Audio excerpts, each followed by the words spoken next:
young comics nowadays that are more physical, going back to the physical comedy and just wackiness. I don't know that that's a particular. You surprised me by even saying that.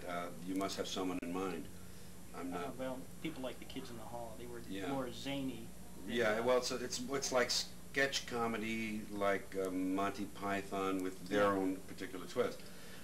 No, I think comedy is comedy, and what changes is the culture. The culture varies a little bit. Its boundary lines change, and it's a very noisy culture, so you have to raise your voice a little more to be heard. That's what happens in politics. That's what happens in public relations. All aspects of communication to people, you have to raise your voice above the din a little more these days. So that can take its form in different ways. It can be looking for the edge, trying to find something edgy, using profanity, obscenities to, you know, hopefully you use them in an artful way to dress up what you're doing and not for their own sake.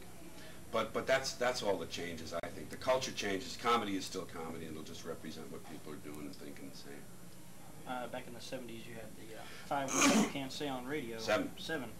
Well, yeah. 2 of them. It's part of it's a Supreme Court case. It's part of the legal record. But do you feel that's still the same? Seems like there's less and less restrictions. Yeah. Well, there, you know, that's a kind of a floating thing. This is a puritanical country, and this Christian, they call it Judeo-Christian, but let's face it, it's a Christian culture. And the big popular pastime for Christians is to control someone else's behavior. So you'll always have censorship. You'll always have attempts at silencing or altering the way other people speak and think.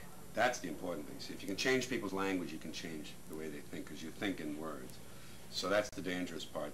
After they clean up the obscenities and the profanity, then the next thing they'll want to clean up is these dangerous political thoughts. These people who have these dangerous thoughts. It's just you know, it's an attempt to control others, and, you know, we have to be alert. That's all.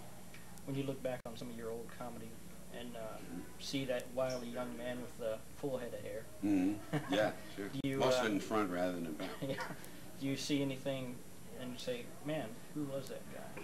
Not really, because I'm very aware of context, and I know who I was when I was, and I'm proud of what it said at the time. There were things I was doing on the Ed Sullivan Show that were very advanced and risky for that period. They aren't in any way risky now, but knowing the context, I'm proud of all of those things. Even the most innocent, non-edgy stuff I ever did, I thought always had a little bit of kernel of cleverness and kind of surprise in it.